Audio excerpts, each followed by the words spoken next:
Alhamdulillahi Rabbil Alameen wa sallallahu ala Sayyidina Muhammad wa alihi at-tayyibin at-tahirin. Assalamu alaikum.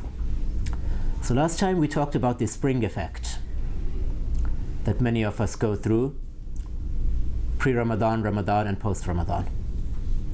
And we realized the importance of using Ramadan in a meaningful way so we do not go through the spring effect where we spring back to where we were before Ramadan, the moment Ramadan ends. So how are we going to make use of the opportunity of Ramadan? What kind of change are we seeking to bring about in our lives? As we also saw last time, for the Prophet ﷺ and many of the pious Muslims of the early generations, Ramadan was not a drastic change.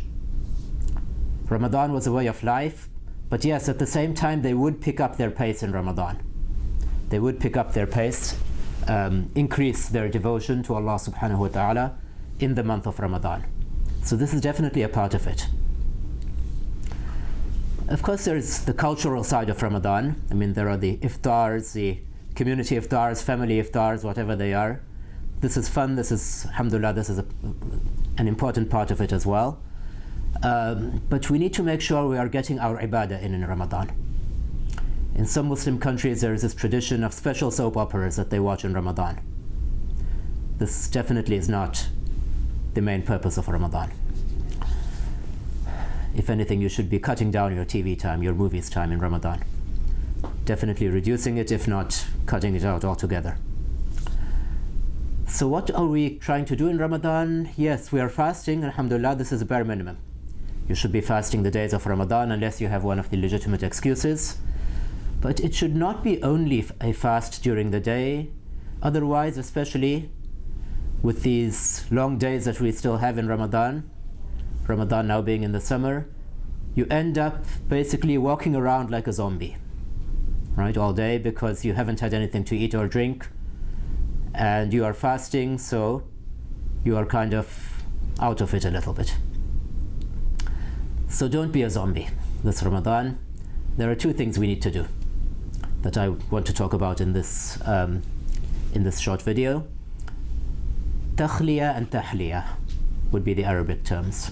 Emptying and filling. So essentially during the day we are emptying ourselves of food and drink and material things.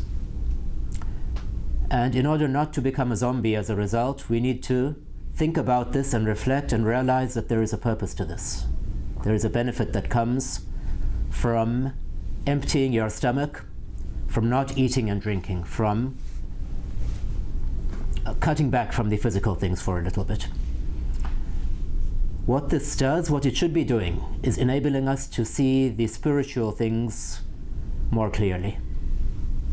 There is a hadith mursal, so there is some disagreement about the authenticity, but hadith of Haritha radiallahu anhu, one of the Sahaba, that the Prophet ﷺ asks him one morning, how are you this morning? كيف أصبحت يا حارثة?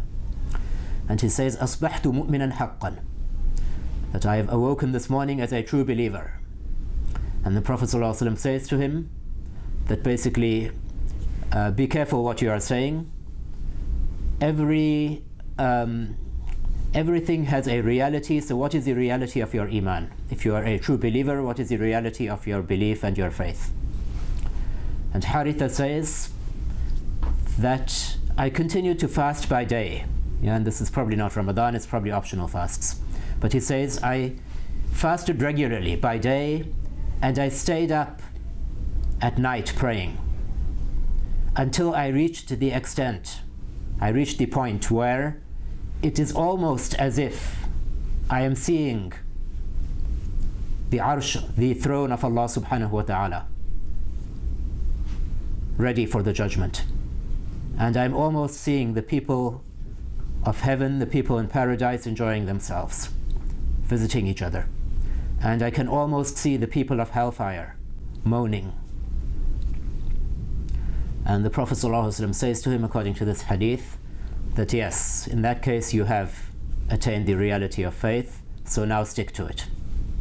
So how did Haritha reach this result? By fasting and praying. So the fasting, the emptying yourself is the first part of it. The second part, tahliya, when night comes now, yes, you'll eat at iftar, but you should not be filling your stomach completely with food. Otherwise, you know how it is. You eat a heavy meal at iftar, and now you're not able to concentrate on the taraweeh. You start feeling sleepy. So eat at iftar, but do not overeat, because the main thing you should be filling yourself with is the spiritual food in Ramadan.